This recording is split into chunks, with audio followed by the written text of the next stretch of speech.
রজব শাবানে বরকত দাও, রমজান মাসে গুনাহ ঝরাও। রজব শাবানে বরকত দাও, রমজান মাসে গুনাহ ঝরাও। সপ্তাহ জুড়ে তুমি বরকত দাও, জুমার দিনেতে গুনাহ ঝরাও, জুমার দিনেতে গুনাহ ঝরাও। প্রিয় ভাইরা, এমন একটি কিতাব থেকে আমরা কথা শুনতে এসেছি। এই কোরআন আল কারীমের মধ্যে আল্লাহ পাক যা কিছু দিয়েছেন এগুলো অথেন্টিক, এগুলোর মধ্যে কোনো ভুল নেই, কোনো সন্দেহ নেই। This is the book about which there is no doubt, a guidance for those conscious of Allah. Allah পাক বললেন আলিফ লাম মিম যালিকাল কিতাবু লা রাইবা ফীহি হুদাল লিল মুত্তাকিন। জোরে বলেন আল্লাহু আকবার। আল্লাহ পাক বললেন এমন একটি কিতাব দিলাম বান্দা, এই কোরআনের মধ্যে ভুল নাই, কোরআনের মধ্যে সন্দেহ নাই, আর এই কোরআনটা হচ্ছে মুত্তাকিনদের জন্য, পরহেজগারদের জন্য আমি আল্লাহ হেদায়েত হিসেবে আমি নাজিল করে দিয়েছি। জোরে বলেন সুবহানাল্লাহ। শুধু তাই নয়, আল্লাহ রাব্বুল আলামিন সুন্দর করে কোরআন আল কারীমের মধ্যে জানাই দিলেন, বান্দারে শুনে নাও, এমন একটি কোরআন আল কারীম আমি তোমাদের জন্য নাজিল করলাম। এই পৃথিবীতে তোমার 10 তলা বাড়ি থাকতে পারে, তোমার এসি গাড়ি থাকতে পারে, তোমার এসি বাড়ি থাকতে পারে, টাইলস ফিটিং বাথরুম থাকতে পারে, দুনিয়ার সব সম্পদের মালিক তুমি হতে পারো, কিন্তু আল্লাহর কোরআনের থেকে এই পৃথিবীর কোনো কিছুই শ্রেষ্ঠ নয়। জোরে বলেন সুবহানাল্লাহ। আল্লাহ রাব্বুল আলামিন বলেন কুল বিফাদলিল্লাহি ওয়া বিরহমাতিহি ফাবিযালিকা ফালইফরাহু হুয়া খায়রুম মিম্মা ইয়াজমাউন। জোরে বলেন আল্লাহু আকবার। আল্লাহ রাব্বুল আলামিন সুন্দর করে জানাই দিলেন সূরাতুল ইউনূস 58 নম্বর আয়াত 10 নম্বর সূরার মধ্যে আল্লাহ পাক জানাই দিলেন, বান্দা আমি তোমাদের প্রতি যে রহমত নাজিল করে দিয়েছি, যে কিতাব, যে কোরআন নামক রহমত আমি আল্লাহ নাজিল করলাম, এই রহমতের চেয়ে শ্রেষ্ঠ কিছু আর এই পৃথিবীতে হতে পারে না। এই রহমত পেয়ে তোমরা আনন্দ করো। জোরে বলেন সুবহানাল্লাহ। আল্লাহ রাব্বুল আলামিন বললেন, বান্দারে শুধু তাই নয়, এই কোরআন আল কারীমটা আমি আল্লাহ তোমাদের জন্য দিয়েছি। এই কোরআনের মধ্যে আমি যা কিছু দিয়েছি, এই কোরআনটা দিয়েছি, এই দুনিয়ার সব সম্পদের মালিক যদি তুমি হয়ে যাও, এই কোরআনের থেকে উত্তম আর কিছু এই পৃথিবীতে নাই। জোরে বলেন সুবহানাল্লাহ। এই পৃথিবীর সমস্ত সম্পদের মালিক আপনাকে বানিয়ে দেয়া হলো, কিন্তু এই কোরআনের সমতুল্য এই পৃথিবীর সমস্ত সম্পদ হতে পারে না। এজন্য আল্লাহ পাক কোরআন দিয়ে আমাদেরকে ধন্য করেছে, এই কোরআন নিয়ে আমাদেরকে উল্লাস আনন্দ আল্লাহ পাক করতে বলেছে। জোরে বলেন সুবহানাল্লাহ।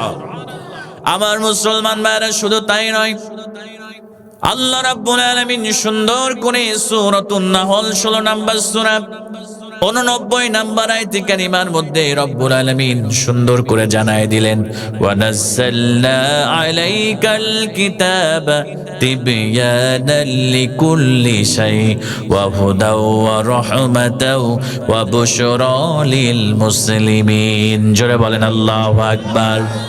আল্লাহ রাব্বুল আলামিন বললেন, বান্দারে শোনো শোনো, এমন একটা কোরআন দিলাম, এমন একটা কিতাব আমি তোমাদের জন্য নাজিল করলাম, বান্দারে শুনে নাও।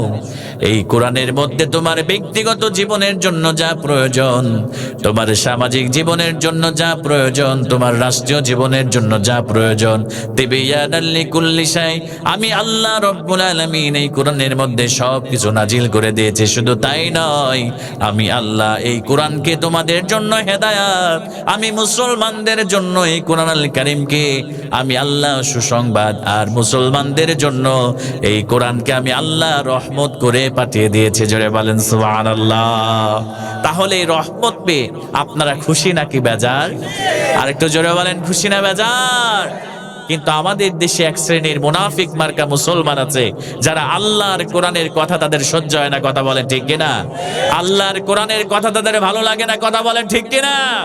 এই বাংলার জমিনে আল্লাহর কোরআনকে যারা বন্ধ করতে চেয়েছিল, আল্লাহ পাক তাদেরকেই এই বাংলাদেশ ছাড়া করেছে, কথা বলে ঠিক কিনা?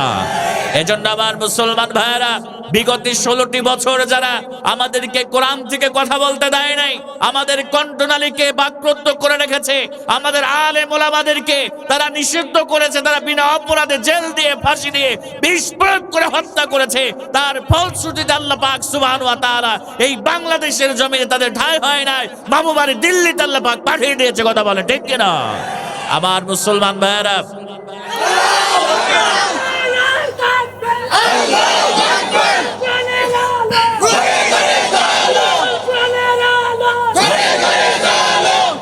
আমার মুসলমান ভাইয়েরা ভালো করে লক্ষ্য করবেন, আবু জেহেলের মতো এত বড় শাসক ছিল না, আবুল আহাবের মতো এত বড় শক্তিশালী শাসক ছিল না, কিন্তু তারা রাসূলের বিরুদ্ধচারণ করার কারণে, আল্লাহর কোরআনের বিপক্ষে অবস্থান নেওয়ার কারণে আল্লাহ পাক সুবহানাহু ওয়া তাআলা তারা লাঞ্ছনার সহিত আল্লাহ পাক এই দুনিয়া থেকে বিদায় করেছে, কথা বলে ঠিক কিনা?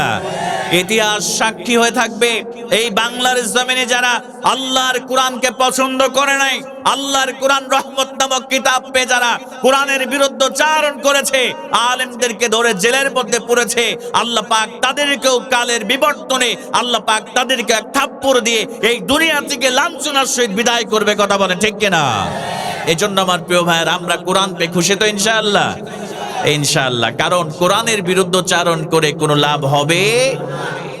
আবু জেহেল কোরআনের বিরুদ্ধচারণ করেছিল, আবুল আহাব কোরআনের বিরুদ্ধচারণ করেছিল, উতবা সাইবা ওয়ালিদ ইবনে মুগিরা কোরআনের বিরুদ্ধচারণ করেছিল। তারা বলতো বিশ্বনবী যেখানে কোরআন প্রচার করতেন, যেখানে কোরআনের কথাগুলো বলতেন, ওয়াকালাল্লাযীনা কাফারু লা তাসমাউ লিহাদাল কুরআন, রব্বুল আলামিন কোট করলেন আবু জেহেল কোরআনের বিরুদ্ধচারণ করেছিল। তারা বলতো মুসলমানদের নবী মুহাম্মদ সাল্লাল্লাহু আলাইহি ওয়াসাল্লাম যেখানে কোরআন প্রচার করে, যেখানে কোরআনের কথা বলে, সেখানে যাও, হট্টগোল বাজায় দাও, তালি বাজাও, শীষ বাজাও, যাতে করে মুসলমানদের কর্ণগোরের মধ্যে কোরআনের সুন্দর কথাগুলো না পৌঁছায়। আর যদি তোমরা এই কাজগুলো করতে পারো, লাআল্লাকুম তাগলিবুন, তাহলে তোমরা সফল হয়ে যাবা, বিজয় হয়ে যাবা। আমার মুসলমান ভাইয়েরা বলেন তো দেখি, কাফেরেরা যতই কোরআনের বিরুদ্ধচারণ করেছে, নবীর বিরুদ্ধচারণ করেছে, আল্লাহ কোরআনের আলোকে ততই আর আল্লাহ পাক গোটা বিশ্বের মধ্যে ছড়িয়ে দিয়েছে, কথা বলেন ঠিক কিনা? আমার মুসলমান ভাইয়েরা, যুগে যুগে কোরআন এমন একটা আলো, এই কোরআনের বিরুদ্ধচারণ যত করবে, রব্বুল আলামিন গোটা পৃথিবীর মধ্যে আল্লাহ কোরআনের আলোকে তত দ্রুত ছড়িয়ে দিবে। জোরে বলেন সুবহানাল্লাহ। আমার প্রিয় ভাইয়েরা, এই বাংলাদেশের শ্রেষ্ঠ একজন মুজাদ্দিদ ছিল, ভালো করে লক্ষ্য করেন, যার তাফসীর শুনে আমরা কলিজা ঠান্ডা করেছি। 50টি বছর যিনি গোটা পৃথিবীর বাংলা ভাষাভাষীর মানুষের কাছে কোরআনের দাওয়াত দিয়েছে, যার কথা শুনলে এখনো যদি আপনার ইউটিউবে আলোচনা শুনেন, তার এক একটা আয়াত যখন তিলাওয়াত করে, আয়াতের তাফসীর করে, এত সুন্দর লাগে, মনে হয় গায়ের পশমগুলো দাঁড়িয়ে যায়, অন্তরগুলো প্রকম্পিত হতে থাকে, কথা বলেন ঠিক কিনা? আমার মুসলমান ভাইয়েরা, তার কোনো অপরাধ ছিল না, তার কোনো অন্যায় ছিল না, তিনি রাজাকার ছিল না, ধর্ষণকারী ছিল না, দেশের সম্পদ, রাষ্ট্রের সম্পদ লুটেপুটে খেয়ে বিদেশে সম্পদের পাহাড় তিনি গড়েন নাই। আল্লামা দেলোয়ার হোসেন সাঈদী রহমাতুল্লাহ আলাইহি তিনি কোরআনের হক কথাগুলোকে জাতির সামনে তুলে ধরেছিল। তুলে ধরার কারণে আমাদের বাংলাদেশের যারা স্বৈর শাসক ছিল, আবু জেহেলের ভূমিকা নিয়ে যারা ক্ষমতায় বসেছিল, যারা দিনের ভোট রাতে নিয়ে তারা ক্ষমতার আসনে সমীচীন ছিল, এই নব্য আবু জেহেলদের সেইটা সহ্য হয় নাই। যেমন করে বিশ্বনবী সাল্লাল্লাহু আলাইহি ওয়াসাল্লাম কোরআন প্রচার করতেন, কোরআনের আইন দ্বারা রাষ্ট্র পরিচালনা করতেন, আবু জেহেল চেয়েছিল না। আমাদের নব্য আবু জেহেলও কিন্তু বুঝতে পেরেছিল, যদি তিনি এত সুন্দর করে জাতির সামনে কোরআনের হক কথাগুলো বলতে থাকে, তাহলে এক পর্যায়ে গিয়ে আমাদের অবৈধ ক্ষমতা টিকে থাকবে না। এজন্য তারা একই কায়দায় আমাদের আল্লামাকে বিষ প্রয়োগ করে হত্যা করেছে, কথা বলেন ঠিক কিনা? ও মুসলমান, কোরআনের জন্য জীবন দিলে, কোরআনের জন্য শহীদ হলে, এটা আমাদের জন্য বেথা যাবে না, এটা আল্লাহ পাক সুবহানাহু ওয়া তাআলা অবশ্যই জান্নাত দিয়ে আল্লাহ পাক ধন্য করবে, কথা বলে ঠিক কিনা? যারা এই বাংলার জমিন থেকে আলেমদেরকে তাড়াতে চেয়েছিল, যারা বাংলার জমিন থেকে কোরআনকে তাড়াতে চেয়েছিল, আজকে তারাই বাংলার জমিনে তাদের ঠাঁই হয় নাই, কথা বলে ঠিক কিনা? তার মানে আমরা বুঝলাম কোরআনের সাথে সম্পর্ক রাখলে এই রহমতকে আঁকড়ে ধরলে আল্লাহ পাক দুনিয়াতে সফল এবং পরকালে সফলতা দান করবে। কথা বলেন ঠিক না?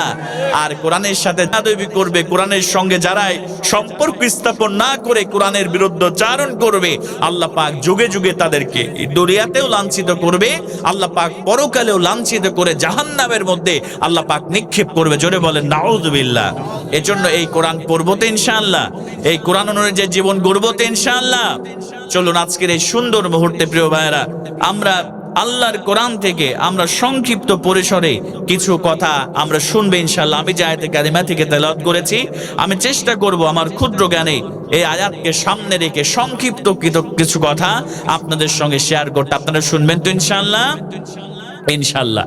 এই পৃথিবীতে প্রত্যেকটা মানুষ তারা ব্যবসা খুঁজে, যে কোথায় কোন ব্যবসা করলে আমাদের লাভ হবে, আমাদের কোনটা করলে লস হবে। লসের দিকে বান্দা যেতে চায় না, বান্দা চায় এমন ব্যবসা করতে যে ব্যবসা করলে বান্দার লাভ হবে। কথা বলেন ঠিক কিনা? কারণ আমরা পৃথিবীতে সবাই যে যার দিক থেকে, যার অবস্থান থেকে আমরা সবাই সফলতা অর্জন করতে চাই। কি হতে চাই বলেন তো? সবাই সফলতা অর্জন করতে চাই, আমরা সফল হতে চাই। আল্লাহ পাক সুবহানাহু ওয়া তাআলা এই পৃথিবীতে আমরা মনে করি প্রিয় ভাইরা, ভালো করে লক্ষ্য করেন, যার অনেক টাকা আছে, যার ব্যাংক ব্যালেন্স আছে, যার এসি গাড়ি আছে, এসি বাড়ি আছে, আমরা মনে করি ওই ব্যক্তিটাই বুঝি সফল হয়েছে। কথা বলেন ঠিক কিনা? কিন্তু আল্লাহ পাক সুবহানাহু ওয়া তাআলা বলছেন, লা ইয়াস্তাউই আসহাবুন নারি ওয়া আসহাবুল জান্নাহ, আসহাবুল জান্নাতি হুমুল ফাইজুন। জোরে বলেন আল্লাহু আকবার। আল্লাহ পাক বললেন, the people of paradise and the people of hellfire, they never be equal ever. The people of paradise gain the ultimate success in life. জোরে বলেন সুবহানাল্লাহ। আল্লাহ পাক বললেন, যারা জান্নাতি আর যারা জাহান্নামী তারা কখনো সমান হতে পারে? যারা আল্লাহর ক্ষমা পেয়ে আল্লাহর জান্নাতের মধ্যে প্রবেশ করবে, আল্লাহ পাক বললেন তারাই হচ্ছে সফল। জোরে বলেন সুবহানাল্লাহ। এজন্য আমার প্রিয় ভাইরা, আজকে আমরা এমন কিছু কথা শুনবো, এমন বিষয় নিয়ে আমরা কথা শোনার চেষ্টা করব, যে কথাগুলোর মাধ্যমে যে আয়াতে কারিমার মধ্যে আল্লাহ পাক সুবহানাহু ওয়া তাআলা এই মুমিন বান্দা বান্দীদেরকে আল্লাহ পাক এমন ব্যবসায়ের কথা আল্লাহ পাক সুবহানাহু ওয়া তাআলা বলে দিচ্ছেন, যে ব্যবসার মাধ্যমে শুধু দুনিয়াতে সফলতা নয়, যে ব্যবসার মাধ্যমে আল্লাহ পাক পরকালীন সফলতা, আল্লাহ পাক জাহান্নামের আগুন থেকে বাঁচিয়ে আমাদেরকে জান্নাত দিয়ে দিবে। জোরে বলেন সুবহানাল্লাহ। তাহলে আমরা সবাই কি জাহান্নামের আগুন থেকে বাঁচতে চাই তো ইনশাআল্লাহ? আমরা সবাই জান্নাতে যেতে চাই তো ইনশাআল্লাহ? আমরা সবাই জাহান্নামের আগুন থেকে বেঁচে আমরা সবাই জান্নাতে যেতে চাই। এজন্য প্রিয় ভাইরা, আসুন আজকে আমার খুতবার শুরুতে যে আয়াতে কারিমা তেলাওয়াত করেছি, এই আয়াত থেকেই আমি আপনাদের সামনে কিছু কথা শেয়ার করব, যে আমরা যদি আল্লাহ পাক সুবহানাহু ওয়া তাআলার সঙ্গে আমরা যদি চারটা বিষয়ে আমরা যদি আল্লাহর সঙ্গে ওয়াদাবদ্ধ হতে পারি, বা চারটা গুণ যদি আমাদের মধ্যে আমরা সেগুলোকে লালন করতে পারি, ধারণ করতে পারি, সেই চারটা ক্যারেক্টার যদি আমাদের জীবনে বাস্তবায়ন করতে পারি, আল্লাহ পাক সুবহানাহু ওয়া তাআলা আমাদেরকে জাহান্নামের আগুন থেকে আল্লাহ পাক বাঁচিয়ে দিবে। জোরে বলেন সুবহানাল্লাহ। আল্লাহ রাব্বুল আলামিন পবিত্র আল কোরআন আল কারীমের 61 নম্বর সূরা সূরাতুস সাফ 10 এবং 11 নম্বর আয়াতে রব্বুল আলামিন সুন্দর করে জানায় দিলেন, বান্দারে তোমাদেরকে আমি এমন একটা ব্যবসায়ের কথা বলবো, ও আমার ইমানদারেরা, যদি এই ব্যবসাটা তোমরা করতে পারো, আমি আল্লাহ রব্বুল আলামিন তোমাদেরকে জাহান্নামের আগুন থেকে আমি আল্লাহ পাক রব্বুল আলামিন বাঁচাই দিব। জোরে বলেন সুবহানাল্লাহ। ও মুসলমান ভাইরা, দুনিয়ার 10 তলা বাড়ি, দুনিয়ার এসি গাড়ি, দুনিয়ার ব্যাংক ব্যালেন্স, কোটি কোটি টাকার সম্পদ, এইটা সফলতার মানদণ্ড নয়, এইটা আপনাকে জান্নাতে নিয়ে যাবে না। প্রকৃত সফলতা হলো জাহান্নামের আগুন থেকে যদি আপনি বাঁচতে পারেন, আল্লাহর জান্নাত যদি পেতে পারেন, এটাই হলো আমাদের ঈমানদারদের জন্য আল্লাহর পক্ষ থেকে প্রকৃত সফলতা। কথা বলেন ঠিক কিনা? আমার মুসলমান ভাইরা, জাহান্নাম শুধু আমরা চোখে দেখি নাই, শুধু নামেই শুনে জাহান্নাম। আল্লাহ 7টা জাহান্নাম আল্লাহ পাক রব্বুল আলামিন 7টা জাহান্নাম আমাদের জন্য তৈরি করে রেখেছেন। আমরা শুধু জাহান্নামের কথা শুনি, কিন্তু বিশ্ব নবী সাল্লাল্লাহু আলাইহি ওয়াসাল্লাম এই জাহান্নামের বর্ণনা তিনি দিয়েছেন। আল্লাহর নবী বললেন, এই জাহান্নামের আগুন দুনিয়ার আগুনের থেকে 69 গুণ বেশি তেজওয়ালা হলো জাহান্নামের আগুন। জোরে বলেন নাউজুবিল্লাহ। আমার মুসলমান ভাইরা, শুধু তাই নয়, বিশ্বনবী মুহাম্মদুর রাসূলুল্লাহ সাল্লাল্লাহু আলাইহি ওয়াসাল্লাম বিশ্বনবী বললেন, ওই জাহান্নামের আগুনটাকে আল্লাহ পাক রব্বুল আলামিন 1000 বছর পর্যন্ত তিনি জ্বালিয়েছেন। জাহান্নামের আগুনকে 1000 বছর জ্বালানোর পরে এই জাহান্নামের আগুনটা রক্তিম বর্ণ ধারণ করেছে, লাল বর্ণ ধারণ করেছে। আল্লাহর নবী আবার বললেন, আবার 1000 বছর জ্বালানোর পরে এই জাহান্নামের আগুনটা সাদা বর্ণ ধারণ করেছে। আল্লাহর নবীজি বিশ্বনবী মুহাম্মদুর রাসূলুল্লাহ সাল্লাল্লাহু আলাইহি ওয়াসাল্লাম এবার বললেন, আবার 1000 বছর পর্যন্ত আল্লাহ রাব্বুল আলামিন জাহান্নামের আগুনকে জ্বালিয়েছেন। জ্বালানোর পরে বর্তমানে জাহান্নামের আগুনটা কালো কুসকুসে কৃষ্ণবর্ণ ধারণ করে আছে। জোরে বলেন নাউজুবিল্লাহ। আমার মুসলমান ভাইরা, শুধু তাই নয়, ওই জাহান্নামের মধ্যে আল্লাহ রাব্বুল আলামিন আযাব আর গজব দিয়ে ভরপুর করে রেখেছেন।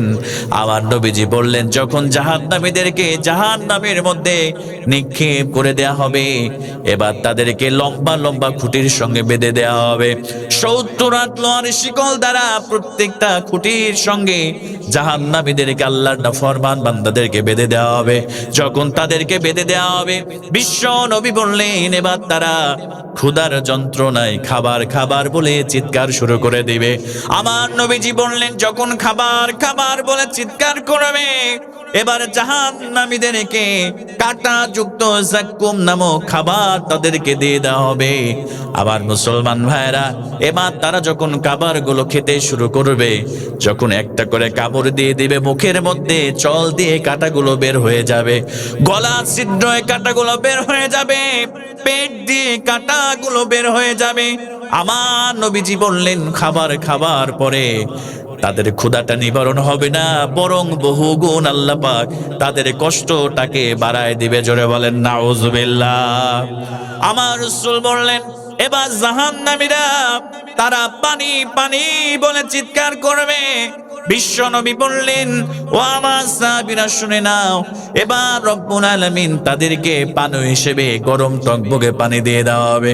ও মুসলমান ভাই, শুধু তাই নয়, রক্ত পুজ, গরম টকবগে পুজ আর রক্তগুলো সামনে পানি হিসেবে দিয়ে দেওয়া হবে।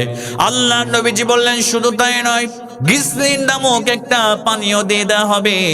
আল্লাহ নবীজি বললেন, ওই গ্লিসারিন নামক পানিটা যদি এই পৃথিবীর মধ্যে রব্বুল আলামিন বেশি নয়, একটা ফোঁটা যদি এই পৃথিবীর মধ্যে ছেড়ে দেয়, গোটা পৃথিবী নামক গ্রহটা বসবাসের অযোগ্য হয়ে যাবে। এত গন্ধ, এত বিশ্রী ওই খাবারটা, ওই পানীয়টা জাহান্নামীদেরকে খেতে দেওয়া হবে। জোরে বলেন নাউজুবিল্লাহ।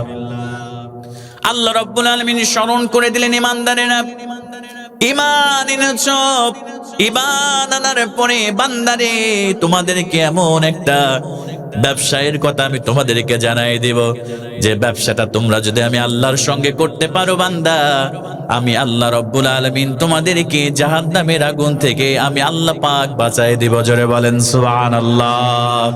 আল্লাহ রাব্বুল আলামিন বললেন, يا أيها الذين آمنوا هل أدلكم على تجارة تنجيكم من عذاب أليم।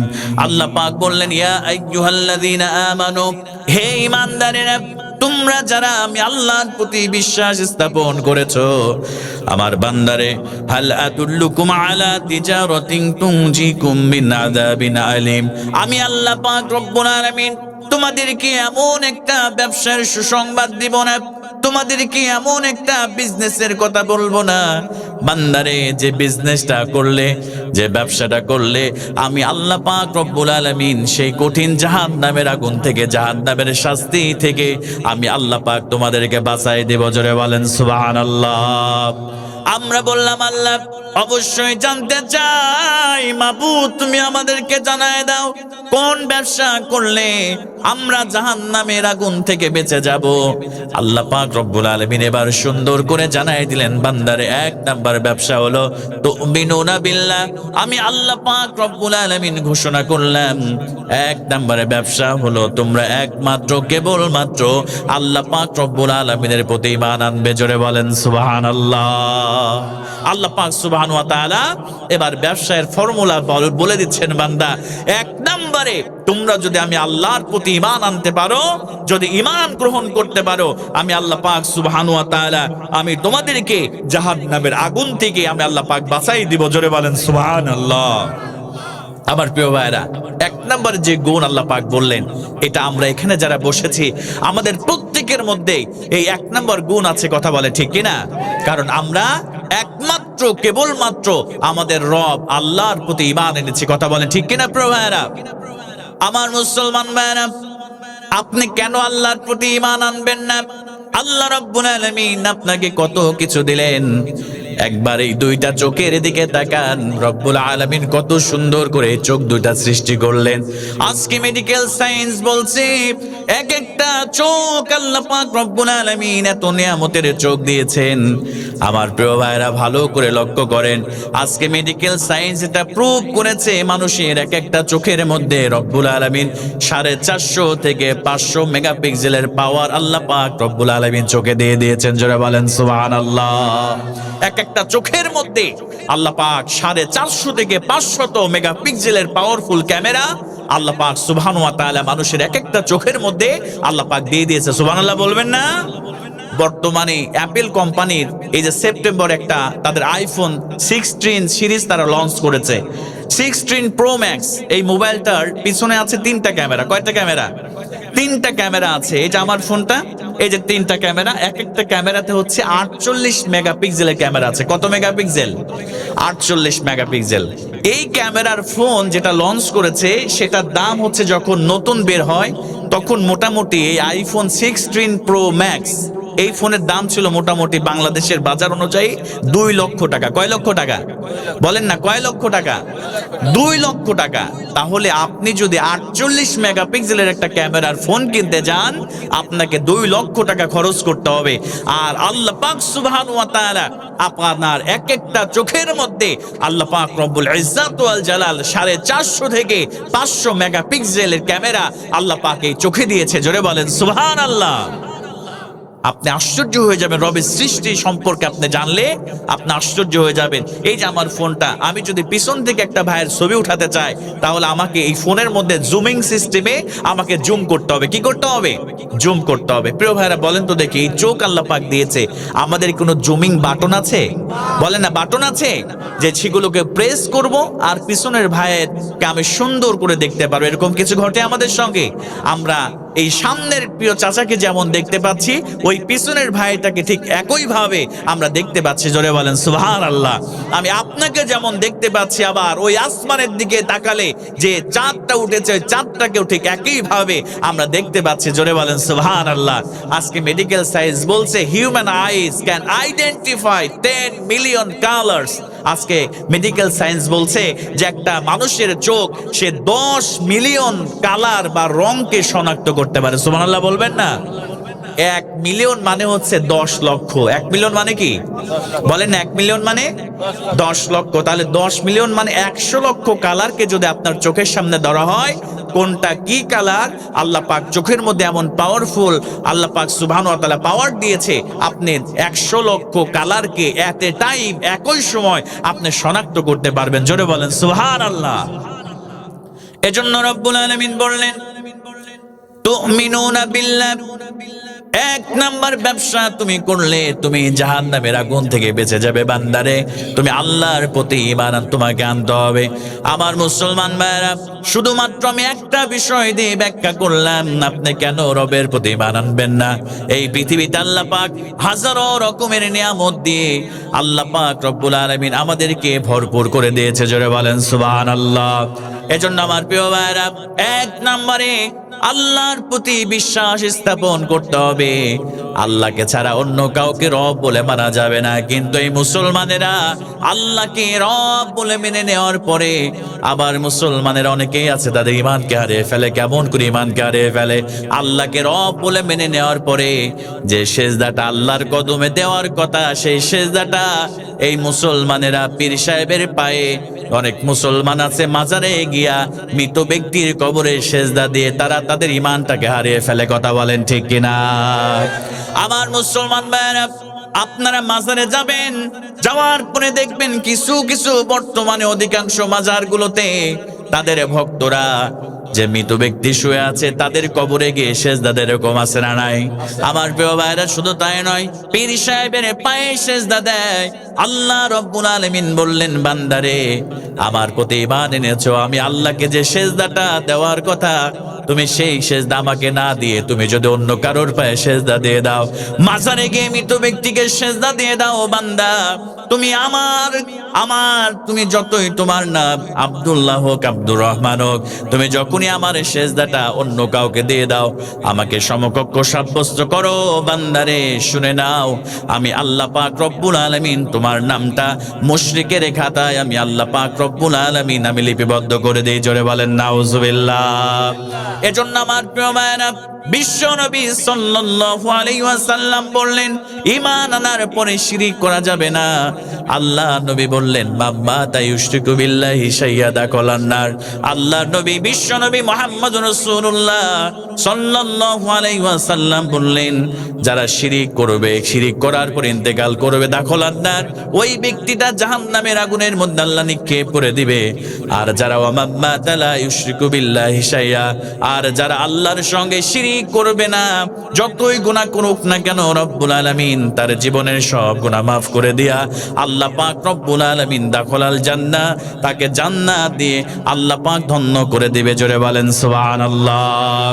এজন্য আমার মুসলমান ভাইরা, জীবনে যত গুনাহ করেন না কেন শিরকের গুনাহ করবেন না।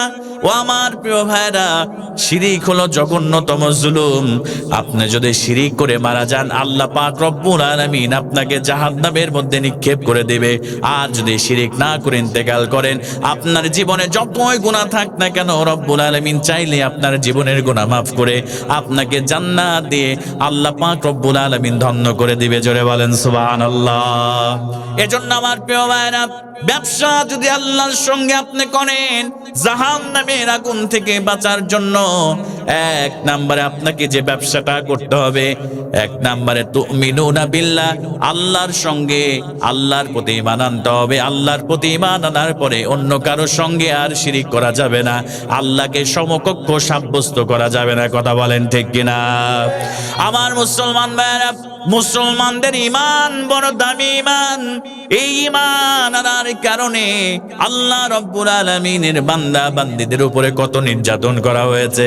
ফেরাউনের একজন কন্যার দাসী ছিল, ভালো করে লক্ষ্য করেন আমার প্রিয় ভাইরা। ঈমান আনার কারণে নিজের জীবনটা পর্যন্ত বিসর্জন দিয়েছে, তবু ঈমান থেকে বিন্দু মাত্র তারা পেছনে ফিরে যায় না। জোরে বলেন সুবহানাল্লাহ।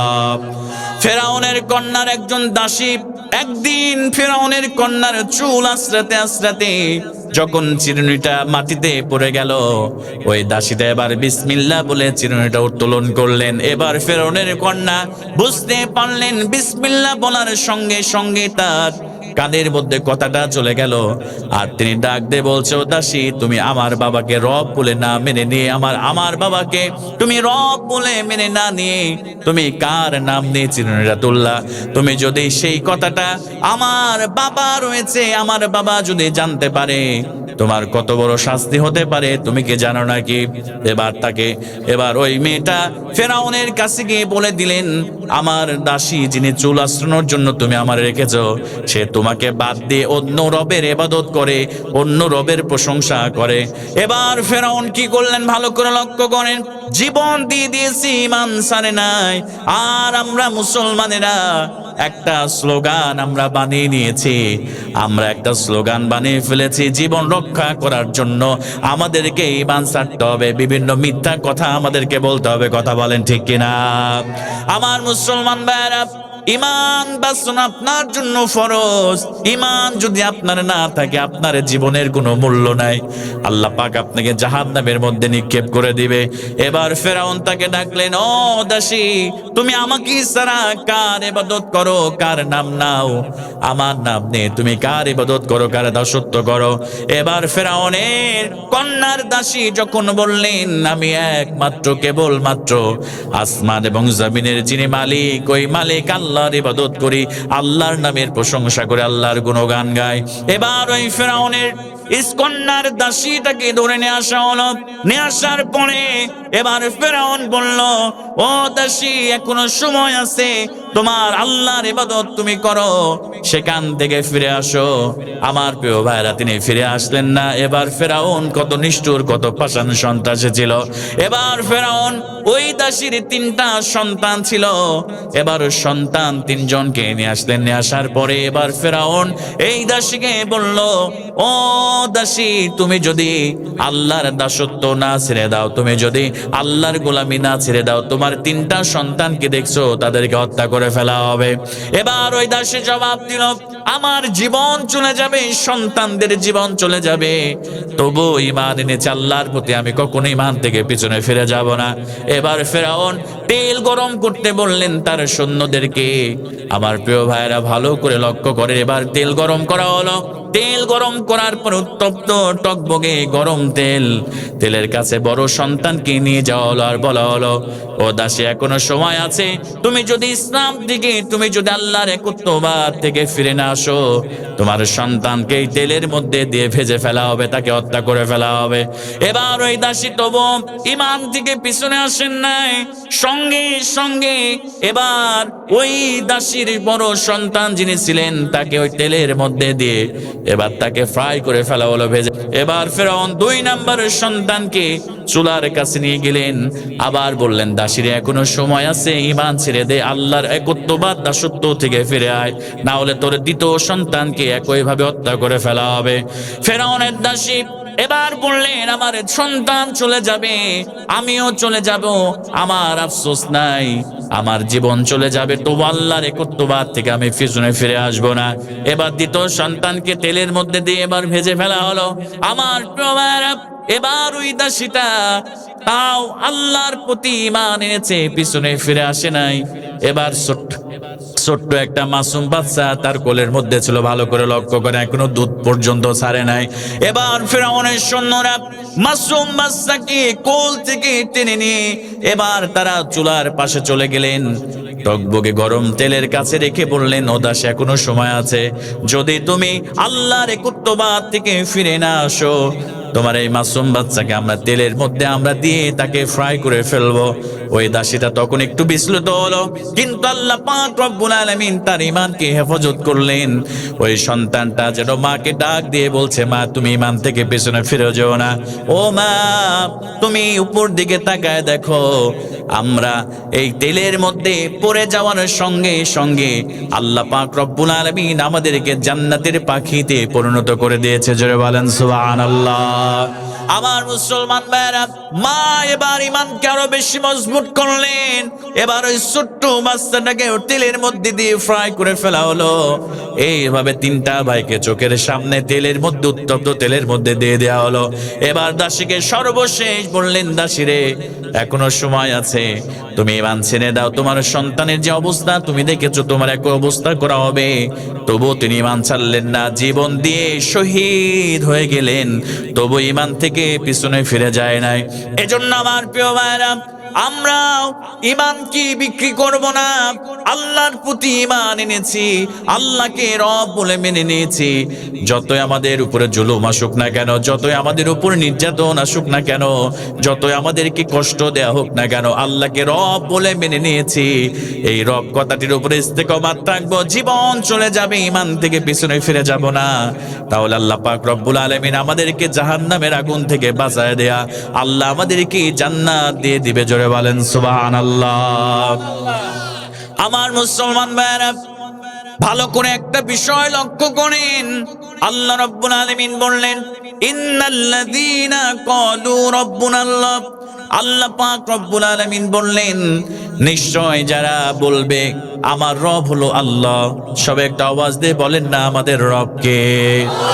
আল্লাহ পাক রব্বুল আলামিন বললেন, নিশ্চয় যারা বলবে আমাদের রব হলো আল্লাহ, সুম্মাস্তাকামু তাতানাজ্জালু আলাইহিমুল মালাইকা আল্লা তাখাফু ওয়া লা তাহজানু ওয়া আবশিরু বিল জান্নাতিল্লাতী কুনতুম তুআদুন।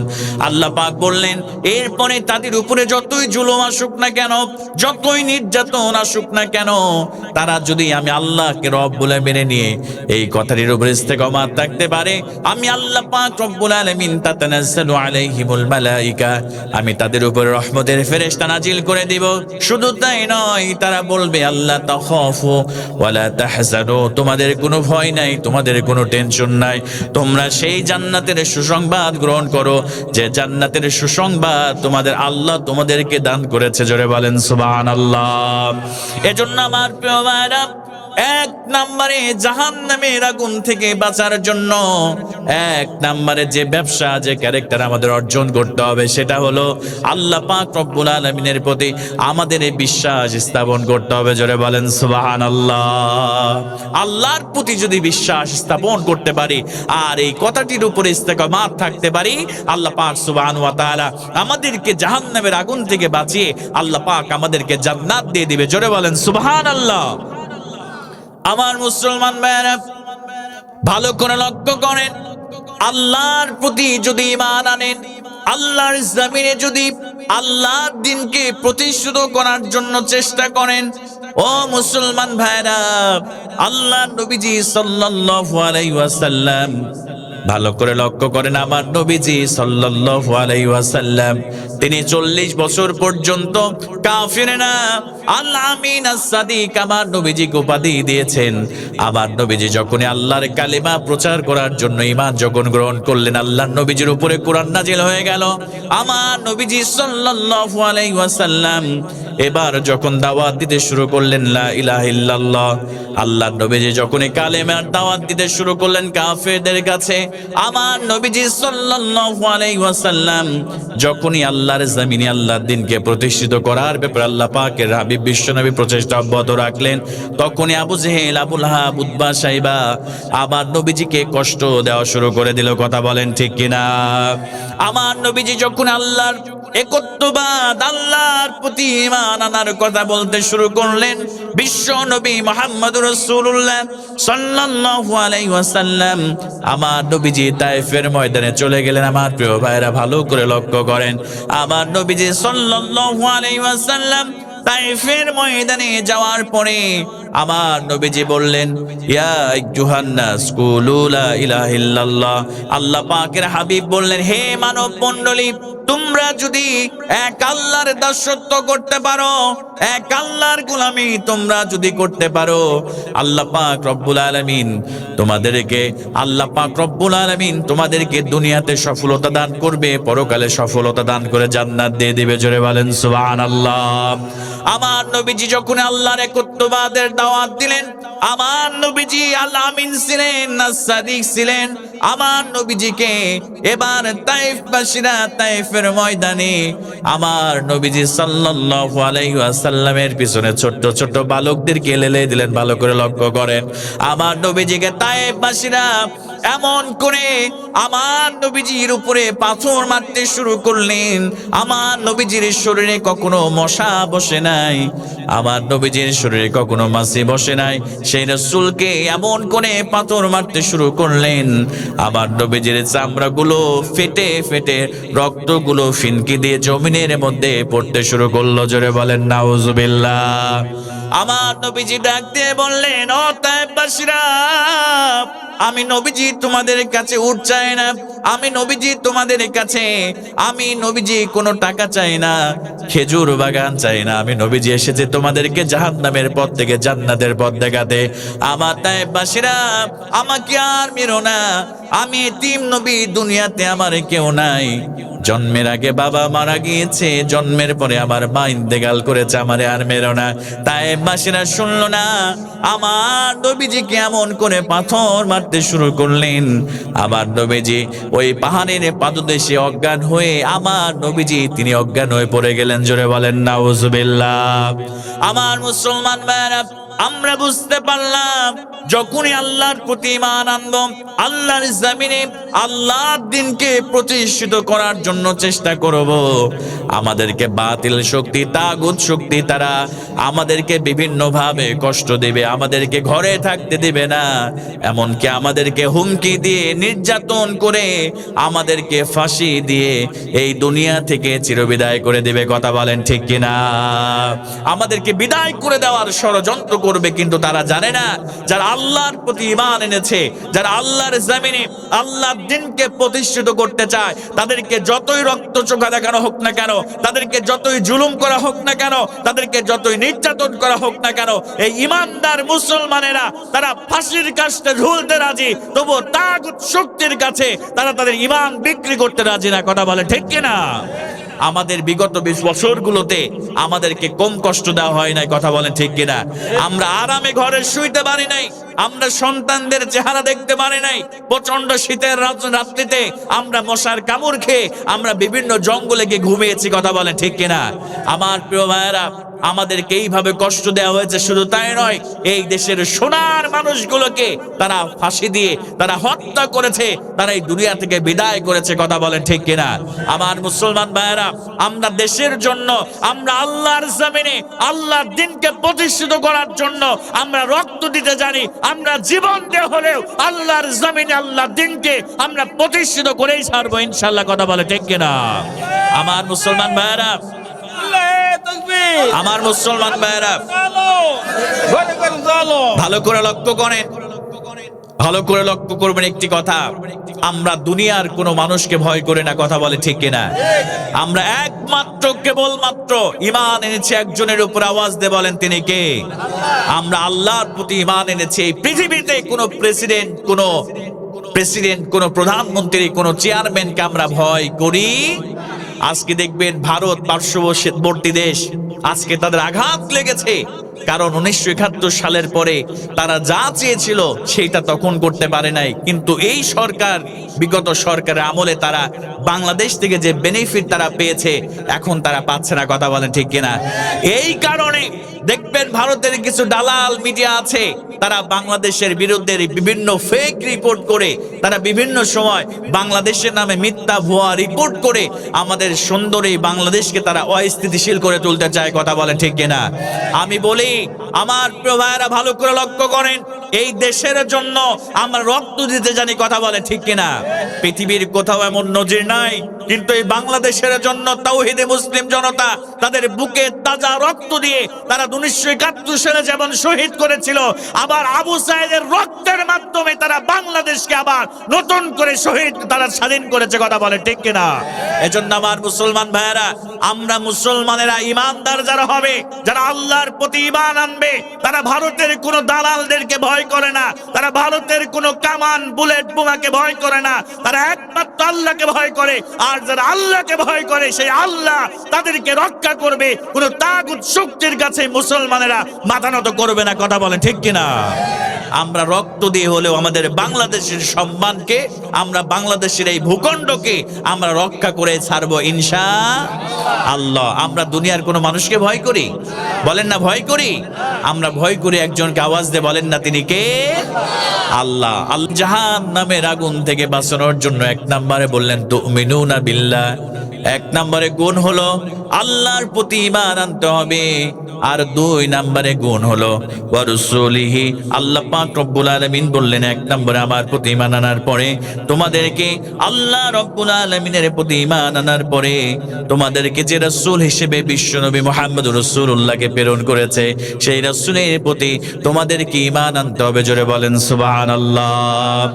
আল্লাহ রাব্বুল আলামিন শুধু এবার সুন্দর করে জানাই দিলেন, বান্দারে, যদি তোমরা আল্লাহর প্রতি ঈমান আর রাসূলের প্রতি ঈমান এবারে 3 নম্বরে ইম্পর্টেন্ট একটা বিষয় আল্লাহ পাক রব্বুল আলামিন আমাদের কাছে সুন্দর করে বলে দিলেন। আল্লাহ পাক বললেন ওয়াতুজাহিদুনা ফি সাবিলিল্লাহ। জোরে বলেন সুবহানাল্লাহ। আল্লাহ পাক রব্বুল আলামিন বললেন, ও আমার বান্দারা, আল্লাহর প্রতি ঈমান আনতে হবে, রাসূলের প্রতি ঈমান আনতে হবে। আর 3 নম্বরে তোমাদেরকে আল্লাহর রাস্তায় আল্লাহর দ্বীনকে প্রতিষ্ঠিত করার জন্য তোমাদেরকে আপ্রাণ প্রচেষ্টা অব্যাহত রাখতে হবে। জোরে বলেন সুবহানাল্লাহ। আমার প্রিয় ভাইরা, আল্লাহর রাস্তায় আল্লাহর দ্বীনকে প্রতিষ্ঠিত করার জন্য আমাদেরকে জিহাদে শামিল হতে হবে। আমার প্রিয় ভাইরা, কারণ হলো আল্লাহর জমিনে আল্লাহর দ্বীন যদি প্রতিষ্ঠিত হয়ে যায়, আল্লাহ পাকের কোরআনের আইন যদি বাস্তবায়ন হয়ে যায়, এই পৃথিবীতে আর কোনো বিশৃঙ্খলা থাকবে না। আল্লাহর রহমত আর বরকত দিয়ে আল্লাহ পাক এই পৃথিবীটাকে ভরপুর করে দিবেন। জোরে বলেন সুবহানাল্লাহ। কিন্তু আজকে আমাদের দেশের কিছু দেখবেন, কিছু বুদ্ধিজীবী আছে, মাথায় টাক পড়ে গিয়েছে, মাথায় চুল নেই। তারা সন্ত্রাসবাদ আর জিহাদকে তারা এক পাল্লায় মাপতে চায়। কথা বলেন ঠিক কিনা? আমার প্রিয় ভাইয়েরা, আল্লাহ পাক জিহাদকে ফরজ করে দিয়েছে। আল্লাহ পাক সুবহানাহু ওয়া তাআলা আল্লাহর জমিনে আল্লাহর দ্বীনকে প্রতিষ্ঠিত করা এটা আমাদের জন্য ফরজ করে দিয়েছে। কথা বলেন ঠিক কিনা?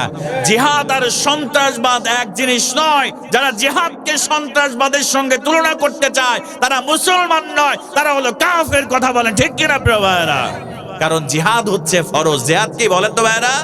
জিহাদ হচ্ছে ফরজ। কোন সন্ত্রাসবাদ, চাঁদাবাজ, জঙ্গিবাদের সঙ্গে ইসলামের কোন সম্পর্ক থাকতে পারে না। জিহাদ হচ্ছে আল্লাহ পাকের পক্ষ থেকে আল্লাহ পাক ফরজ করে দিয়েছে। আল্লাহর জমিনে আল্লাহর দ্বীনকে প্রতিষ্ঠিত করতে হবে, এটা আল্লাহ পাক সুবহানাহু ওয়া তাআলা আমাদের জন্য ফরজ করে দিয়েছেন। জোরে বলেন সুবহানাল্লাহ। আমার মুসলমান ভাইয়েরা, জিহাদ হলো সর্বোত্তম আমল। আল্লাহ নবীজির কাছে একজন সাহাবী এসে বললেন, আনাবি হুরায়রা রাদিয়াল্লাহু তাআলা আনহু قال سئل رسول الله صلى الله عليه وسلم। হযরত আবু হুরায়রা রাদিয়াল্লাহু তাআলা বর্ণিত, তিনি বললেন, একদিন সাহাবায়ে কেরাম রাদিয়াল্লাহু তাআলা আমরা বিশ্ব নবীর কাছে জিজ্ঞেস করলাম, ইয়া রাসূলুল্লাহ, ইয়া হাবিবাল্লাহ। ভালো করে লক্ষ্য করেন আমার প্রিয় ভাই হাদিসটার দিকে। আমরা আল্লাহর রাসূলকে প্রশ্ন করলাম, ইয়া রাসূলুল্লাহ, ইয়া হাবিবাল্লাহ, আইয়ুল আমালি আফদল। ইয়া রাসূলুল্লাহ, আল্লাহর কাছে সব থেকে পছন্দনীয় আমল কোনটা, আপনি আমাদেরকে জানায় দেন। জোরে বলেন সুবহানাল্লাহ। বিশ্ব নবী মুহাম্মদুর রাসূলুল্লাহ সাল্লাল্লাহু আলাইহি ওয়াসাল্লাম বললেন, ক্বালা ঈমানু বিল্লাহি ওয়া রাসূলিহি। এক নম্বরে আল্লাহর কাছে পছন্দনীয় আমল হলো আল্লাহ এবং তার রাসূলের প্রতি ঈমান আনতে হবে। জোরে বলেন সুবহানাল্লাহ। এরপরে সাহাবায়ে কেরাম কিলা সুম্মা মাযা ইয়া রাসূলুল্লাহ। সাহাবায়ে কেরাম আবার জিজ্ঞেস করলেন, ইয়া রাসূলুল্লাহ, ইয়া হাবিবাল্লাহ, এরপরে কোনটা আল্লাহর নবী আল্লাহর কাছে পছন্দনীয় আমল? আল্লাহ পাকের হাবিব বিশ্ব নবী সাল্লাল্লাহু আলাইহি ওয়াসাল্লাম বললেন, আল জিহাদু ফি সাবিলিল্লাহ। আল্লাহর রাস্তায় আল্লাহর দ্বীনকে প্রতিষ্ঠিত করা, আল্লাহর পথে জিহাদ করা, এইটা হলো আল্লাহর কাছে 2 নম্বরের শ্রেষ্ঠ আমল। জোরে বলেন সুবহানাল্লাহ। সাহাবায়ে কেরাম আবার বললেন, কিলা সুম্মা মাযা ইয়া রাসূলুল্লাহ। ইয়া রাসূলুল্লাহ, 3 নম্বরে কোন আমলটা আল্লাহর কাছে শ্রেষ্ঠ? এবার বিশ্ব নবী সাল্লাল্লাহু আলাইহি ওয়াসাল্লাম বললেন, হজ্জুম মাবরুর, একটা কবুল হজ আল্লাহর কাছে অধিক পছন্দনীয় আমল। জোরে বলেন সুবহানাল্লাহ। এজন্য আমার প্রিয় ভাইরা, আল্লাহর কাছে পৃথিবীতে যত পছন্দনীয় আমল আছে তার মধ্যে আল্লাহ রব্বুল আলামিনের কাছে পছন্দনীয় আমল 3টার মধ্যে 2 নম্বরে হলো আল্লাহর রাস্তায় জিহাদ করা, আল্লাহর রাস্তায় আল্লাহর দ্বীনকে প্রতিষ্ঠিত করা, আল্লাহর জমিনে আল্লাহর কোরআনের আইনকে বাস্তবায়ন করা। এইটা হলো আল্লাহর কাছে পছন্দনীয় আমল। জোরে বলেন সুবহানাল্লাহ। আমার মুসলমান ভাইরা, সাহাবায়ে কেরাম রাদিয়াল্লাহু তাআলা আনহুম তারা নিজের জীবনকে উৎসর্গ করে দিয়েছে আল্লাহর নবীর জন্য, আল্লাহর কোরআনের জন্য, আল্লাহর জমিনে আল্লাহর দ্বীনকে প্রতিষ্ঠিত করার জন্য। আমার প্রিয় ভাইরা, ভালো করে লক্ষ্য করে একটা ছোট্ট ঘটনা আপনাদের সঙ্গে শেয়ার করে, সাহাবায়ে কেরাম কেমন করে আল্লাহর রাস্তায় জান এবং মাল দিয়ে জিহাদ করেছেন।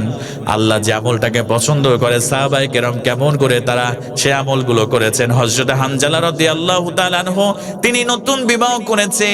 আমার প্রিয় ভাইরা, ভালো করে লক্ষ্য করেন, হযরত হানজালা রাদিয়াল্লাহু তাআলা আনহু তিনি নতুন বিবাহ করেছে মদিনার মধ্যে সব থেকে সুন্দরী রমণী, সব থেকে সুন্দরী মেয়েকে হযরতে হানজালা রাদিয়াল্লাহু তাআলা আনহু বিবাহ করেছে। বিবাহ করার পরে তাদের ফরজ গোসল হয়েছে, মাত্র একদিন যাবত বিবাহ হয়েছে। হযরতে হানজালা রাদিয়াল্লাহু তাআলা আনহু তিনি পাত্র নিয়ে পানির পাশে দাঁড়িয়েছে গোসল করার জন্য, ফরজ গোসল। আমার প্রিয় ভাইরা ভালো করে লক্ষ্য করেন, হযরতে হানজালা যখন মাথার উপরে পানিটা ঢেলে নেবে, এমন সময় কে যেন মদিনার রাস্তা দিয়ে কে যেন বলে যায়, ওদের প্রান্তরে আমার রাসূল শহীদ হয়েছে, আমার রাসূল আর এই দুনিয়াতে নাই। আল্লাহর নবীজি কাফেরদের তরবারির আঘাতে আমার নবীজির লোহার হেলমেটটা মাথার মধ্যে ঢুকে গিয়েছে। কাফেরেরা এই জমিন থেকে আমার নবীকে, আমার রাসূলকে শহীদ করে দিয়েছে। হযরত হানজালা রাদিয়াল্লাহু তাআলা আনহু যখন এই কথা তিনার কানের মধ্যে পৌঁছেছে, সঙ্গে সঙ্গে পানির পাত্রটা ফেলে দিয়ে স্ত্রীকে ডাক দিয়ে বলছে, প্রাণের বিবিরে তরবারিটা দিয়ে দাও, আমার রাসূল সাল্লাল্লাহু আলাইহি ওয়াসাল্লাম উহুদের ময়দানে শহীদ হয়েছে, আমি আর গোসল করব না। প্রাণের বিবিরে দ্রুত করে তরবারিটা তুমি দিয়ে দাও, আমার গোসলের প্রয়োজন নাই। যে কাফিররা আমার রাসূলকে হত্যা করেছে, আমি তাদেরকে হত্যা না করা পর্যন্ত আমি হানজালা ক্ষান্ত হব না। জোরে বলেন সুবহানাল্লাহ। কেমন ঈমান সাহাবায়ে কেরামদের, কেমন ঈমান আমার প্রিয় ভাইরা।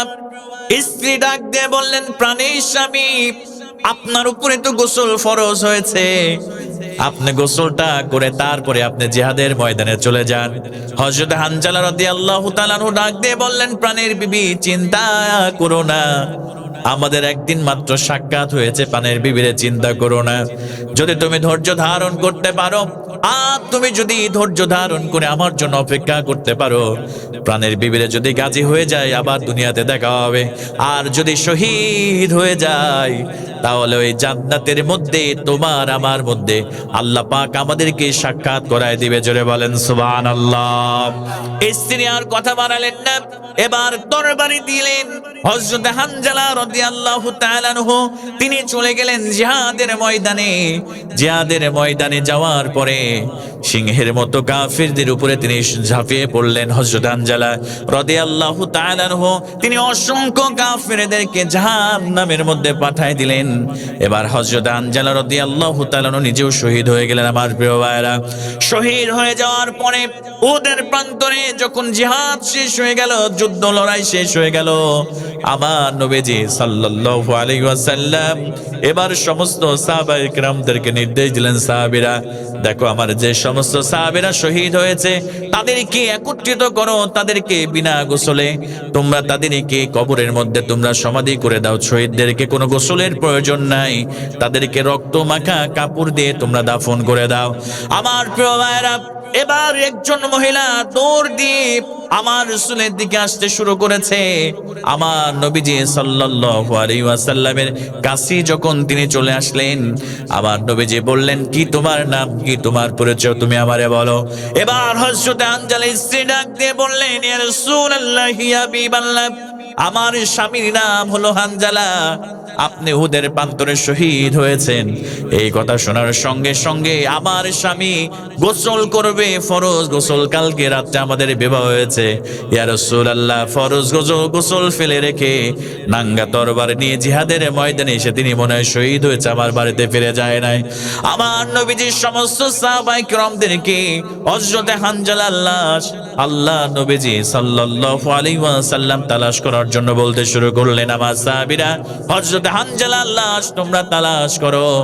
এবার হযরত হানজালার লাশ কোথাও খুঁজে পাওয়া যায় না। আমার প্রিয় ভাইরা, আল্লাহ পাক রব্বুল আলামিন হযরত জিবরিল আমিন আলাইহিস সালাতু ওয়াস সালামকে পাঠিয়ে দিলেন, যাও রে জিবরাইল, যাও আমার বিশ্ব নবীরে জানায় দাও, আমি হানজালার উপরে এত খুশি হয়েছি, আমি দুনিয়ার কোনো পানি দ্বারা হানজালার গোসল করার ব্যবস্থা করি নাই, আমি আল্লাহ পাক রব্বুল আলামিন জান্নাতের পানি দ্বারা আমি ফেরেশতাদের মাধ্যমে আমি হানজালার গোসলের ব্যবস্থা করে দিয়েছি। জোরে বলেন সুবহানাল্লাহ। আমার মুসলমান ভাইরা, আল্লাহর জমিনে আল্লাহর দ্বীনকে প্রতিষ্ঠিত করার জন্য যারা জীবন দিয়ে দেয়, যারা নিজের বুকে তাজা রক্ত ঢেলে দিয়ে যারা শহীদ হয়ে যায়, আল্লাহ নবীজি সাল্লাল্লাহু আলাইহি ওয়াসাল্লাম বললেন আল্লাহ পাক তাদেরকে 6টা পুরস্কার আল্লাহ পাক দান করে। সবাই বলেন কয়টা? আবার মুসলমান ভাইরা চিন্তা করবেন না, যারা কোরআনের জন্য, কোরআনের রাজ কায়েম করার জন্য বুকে তাজা রক্ত ঢেলে দিবে জমিনের মধ্যে, এই জমিনের মধ্যে রক্ত ঢেলে দিয়ে শহীদ হয়ে যাবে, আল্লাহ নবীজি বললেন আল্লাহ পাক তাদেরকে 6টা পুরস্কার তাদেরকে দান করবেন, যে পুরস্কার অন্য কাউকে দেন না। আল্লাহ নবীজি সাল্লাল্লাহু আলাইহি ওয়াসাল্লাম 1 নাম্বার পুরস্কারের কথা বললেন। একজন শহীদ যখন ইন্তেকাল করবে, কাফেরের আঘাতের কারণে তার শরীর থেকে যখন একটা ফোঁটা রক্ত জমিনের মধ্যে পড়ে যাবে, আল্লাহ রাব্বুল আলামিন সঙ্গে সঙ্গে 1 ফোঁটা রক্ত পড়ার সঙ্গে সঙ্গে আল্লাহ তার জীবনের সব গুনাহ মাফ করে দেয়। জোরে বলেন সুবহানাল্লাহ। আল্লাহ নবীজি বললেন শুধু তাই নয়, ও মুআক্কুলার মুসলমানেরা, যারা আল্লাহর কোরআনের আইনকে বাস্তবায়ন করার জন্য যারা জীবন দিয়ে দিবে, আল্লাহ নবীজি বললেন শুধু রক্তের ফোঁটা বের হওয়ার সঙ্গে সঙ্গে তার জীবনের সমস্ত গুনাহ মাফ করা হয় না। আল্লাহ পাক রব্বুল আলামিন জান্নাতে যে স্থানে সে বসবাস করবে, শহীদ হওয়ার সময় সে যখন তার রূহটা বের হয়ে যায়, সঙ্গে সঙ্গে আল্লাহর ফেরেশতারা জান্নাতের মধ্যে সে যেই জায়গায় থাকবে, ওই জায়গাটা তার চোখের সামনে আল্লাহর ফেরেশতারা তুলে ধরে। জোরে বলেন সুবহানাল্লাহ। আবার মুসলমান ভাইরা শুধু তাই নয়, বিশ্ব নবী 2 নাম্বার বললেন যারা এই পৃথিবীতে যারা জিহাদ করে যারা শহীদ হয়ে যাবে, আল্লাহ পাক রব্বুল আলামিন তাদের 2 নম্বরে যে পুরস্কার দান করবে, তাদের কবরের মধ্যে আল্লাহ কোনো আযাব দিবে না, তাদের কবরকে আল্লাহ পাক জান্নাতের টুকরা আল্লাহ পাক বানায় দিবে। জোরে বলেন সুবহানাল্লাহ। বিশ্বনবী সাল্লাল্লাহু আলাইহি ওয়াসাল্লাম বললেন 3 নম্বরে শহীদদের জন্য স্পেশাল পুরস্কার হলো ইয়াউমা ইয়াফিরুল মারউ মিন আখিহি ওয়া উম্মিহি ওয়া আবিহি ওয়া সাহিবাতিহি ওয়া বানিহি। আল্লাহ পাক রব্বুল আলামিন বললেন কিয়ামতের দিন সন্তান মাকে ভুলে যাবে, মা সন্তানকে ভুলে যাবে, সবাই সবাইকে ভুলে যাবে, ইয়া নাফসি ইয়া নাফসি বলতে থাকবে। আল্লাহ নবী বললেন ওই কিয়ামতের ভয়াবহতা থেকে রব্বুল আলামিন একজন শহীদকে কিয়ামতের ভয়াবহতা থেকে আল্লাহ পাক তাকে হেফাজত করবেন। জোরে বলেন সুবহানাল্লাহ। আমার মুসলমান ভাইরা, একজন শহীদের জন্য 4 নাম্বার পুরস্কার হলো আল্লাহ পাক কিয়ামতের মাঠে তার মাথার মধ্যে এমন একটা মুকুট পরিধান করায় দেবে, ইয়াকুতের পাথরের তৈরি মুকুট। আল্লাহর নবী বললেন এই পৃথিবীর সমস্ত সম্পদ যদি 1 পাল্লায় দেওয়া হয়, আর ওই মুকুটটার ওজনটা যদি আর 1 পাল্লায় দিয়ে দেওয়া হয়, তাহলে সমস্ত পৃথিবীর সম্পদের তুলনায় ওই ইয়াকুত পাথরের মুকুটটার মর্যাদা, সম্মানটা আল্লাহ রব্বুল আলামিন বেশি বাড়ায় দিবে। জোরে বলেন সুবহানাল্লাহ। আমার মুসলমান ভাইরা, 5 নাম্বার পুরস্কার হলো শহীদদের জন্য। আল্লাহ নবী বললেন রব্বুল আলামিন জান্নাতের মধ্যে তাকে 1টা নয়, 2টা নয়, 72টা হুর আল্লাহ পাক রব্বুল আলামিন তাকে দান করবে। জোরে বলেন সুবহানাল্লাহ। এবার সর্বশেষ 6 নাম্বার পুরস্কার হলো যারা আল্লাহর জমিনে জান এবং মাল দিয়ে যারা শহীদ হয়ে যাবে, জিহাদ করবে, শহীদ হয়ে গেলে আল্লাহ পাক রব্বুল আলামিন তাদেরকে 70 জন তার বংশ থেকে এমন ব্যক্তি যাদের জাহান্নাম ফয়সালা হয়ে গিয়েছে, আল্লাহ পাক রব্বুল আলামিন 70 জন মানুষকে তার বংশের মধ্য থেকে জান্নাতে যাওয়ার জন্য আল্লাহ পাক তাদেরকে সুপারিশ করার অনুমতি আল্লাহ পাক দান করবে। জোরে বলেন সুবহানাল্লাহ। এজন্য আমার প্রিয় ভাইরা, আল্লাহ পাক রব্বুল আলামিন সুন্দর করে জানাই দিলেন বান্দা জাহান্নামের আগুন থেকে যদি বাঁচতে চাও, 1 নম্বরে তুমিনুনা বিল্লাহ, আল্লাহর প্রতি ঈমান আনবে, ওয়া রাসূলিহি, রাসূলের প্রতি ঈমান আনবে, আর 3 নম্বরে হলো ওয়া তুজাহিদুনা ফি সাবিলিল্লাহ, আল্লাহর রাস্তায় জিহাদ করবে। 2টা জিনিস দিয়ে আল্লাহ পাক রব্বুল আলামিন বললেন বিআমওয়ালিকুম, তোমাদের সম্পদ দ্বারা জিহাদ করতে হবে, ওয়া আনফুসিকুম, আর তোমাদের 2 নম্বরে তোমাদেরকে জীবন দিয়ে জিহাদ করতে হবে। আল্লাহ পাক বললেন যালিকুম খায়রুল লাকুম ইন কুনতুম তা'লামুন, আর তোমরা এই জিহাদ যদি করতে পারো সম্পদ দিয়ে, তোমরা যদি জিহাদ করতে পারো জীবন দিয়ে, এটা তোমাদের জন্য উত্তম, তোমরা যদি সেই বিষয়টা বুঝতে পারতে। জোরে বলেন সুবহানাল্লাহ। এজন্য আমার প্রিয় ভাইরা, এই দুনিয়া ছেড়ে আমাদের সবাইকে একদিন চলে যেতে হবে, কথা বলেন ঠিক কিনা? এই দুনিয়াতে কেউ চিরজীবন থাকতে আসি নাই, এই জীবন ছেড়ে একদিন সবাইকে চলে যেতে হবে। আমার কলিজার টুকরা যুবক ভাইরা, যারা নামাজ পড়ো না নামাজ পড়তে হবে, যারা কোরআন পড়ো না কোরআন পড়তে হবে। ও আমার কলিজার টুকরা যুবক ভাইরা, জীবনে কত অন্যায় করেছো, কত জুলুম করেছো, কত নামাজ ছেড়ে দিয়েছো, টেনশন করো না। আল্লাহর কদমে সেজদা দিয়ে যদি চোখের এক ফোঁটা পানি তুমি ছেড়ে দিতে পারো, আল্লাহ পাক রব্বুল আলামিন তোমার জীবনের সব গুনাহ মাফ করে দিয়া আল্লাহ পাক রব্বুল আলামিন তোমাকে জান্নাত দিয়ে ধন্য করে দিবে। জোরে বলেন সুবহানাল্লাহ। আমার কলিজার টুকরা যুবকেরা রে, তোমাদের জন্য স্পেশাল একটা কথা আমি বলে যেতে চাই। আমার যুবক ভাইরা, অনেকের বয়স 40 বছর, অনেকের বয়স 30 বছর নামাজ পড়েন, এরকম যুবক আছে না নাই? অনেকের বয়স 20 বছর নামাজ পড়ে না, সারাদিন শুধু ফেসবুকে, ইউটিউবে, মোবাইল ফোনের মধ্যে ফ্রি ফায়ার, পাবজি, ফেসবুক চালিয়ে ইউটিউবে নাটক আর সিনেমা দেখে অনেক যুবকেরা রাত পার করে দেয়, অথচ ফজরের নামাজ পড়ে না, আবার বেলা 12টা পর্যন্ত ঘুমায়, এরকম যুবক আছে না নাই? আমার কলিজার টুকরা যুবকেরা, তোমাদের জন্য নসিহত হলো, তোমরা কোরআনকে ছেড়ে দিবে না, আল্লাহর কোরআনকে পড়ার চেষ্টা করবা, আল্লাহর কোরআনকে আঁকড়ে ধরবা। আর 2 নাম্বার নসিহত হলো, তোমরা নামাজ কখনো ছেড়ে দিও না, নামাজ আদায় করবা। তোমরা যদি আল্লাহর কোরআনকে আঁকড়ে ধরতে পারো, নামাজ পড়তে পারো, রব্বুল আলামিন সব গুনাহগুলোকে আল্লাহ পাক রব্বুল আলামিন মাফ করে দিবে। জোরে বলেন সুবহানাল্লাহ। যৌবনকালের ইবাদত আল্লাহর কাছে সব থেকে বেশি প্রিয়।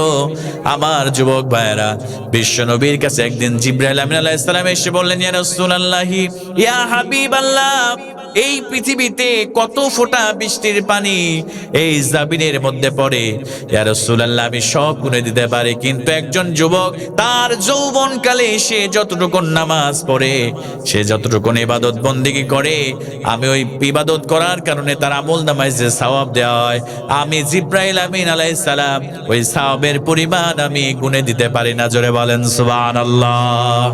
এজন্য আমার কলিজার টুকরা যুবকেরা, নামাজ কখনো ছেড়ে দিও না। এই দুনিয়া ছেড়ে চিরবিদায় নিয়ে চলে যেতে হবে। আমার নবীজি সাল্লাল্লাহু আলাইহি ওয়াসাল্লাম এই দুনিয়াতে তিনি চিরদিন থাকে না, কথা বলেন ঠিক কিনা? আমার নবীজি এই দুনিয়া ছেড়ে চিরবিদায় নিয়েছেন। কুল্লু শাইইন হালিকুন, এই পৃথিবীর সব কিছু ধ্বংস হয়ে যাবে, ইল্লা ওয়াজহাহু, কিন্তু আমার রব শুধু একমাত্র তিনি ধ্বংস হবে না, কথা বলেন ঠিক কিনা? বিশ্বনবী সাল্লাল্লাহু আলাইহি ওয়াসাল্লাম, ও কলিজার টুকরা যুবকেরা, যারা নামাজ পড়ো না, যারা কোরআন পড়ো না, ভালো করে লক্ষ্য করো, এই পৃথিবীর মধ্যে আমার রাসূলের মতো শ্রেষ্ঠ মানুষ আর দ্বিতীয়টা কিয়ামত পর্যন্ত আসবে না, কথা বলেন ঠিক কিনা? আমার নবীজি সাল্লাল্লাহু আলাইহি ওয়াসাল্লাম মৃত্যুর সময় আমার নবীজির সঙ্গে কেমন ঘটনা ঘটেছিল আমার প্রিয় ভাইয়ের একটু ভালো করে লক্ষ্য করেন। আমার নবীজি যেদিন ইন্তেকাল করবেন তার 5 দিন পূর্বে আমার নবীজির শরীরের মধ্যে প্রচন্ড জ্বর এসেছে। আমার নবীজি সরকারে দো আলম, সমস্ত নবীদের সরদার, আমার নবীজি হলেন রহমাতাল লিল আলামিন। যে রাসূলের মতো সুন্দর চরিত্রের মানুষ, যে রাসূলের মতো এত ভালো মানুষ এই পৃথিবীটার কোনোদিন আসবে না।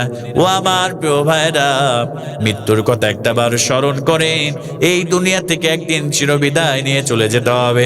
আমার রাসূল 5 দিন যাবত আমার রাসূলের শরীরের মধ্যে প্রচন্ড জ্বর এসেছে। আমার রাসূল কখনো হুঁশ হারিয়ে ফেলেন, আমার নবীজি কখনো হুঁশ ফিরে পান, মাথার মধ্যে প্রচন্ড ব্যথা।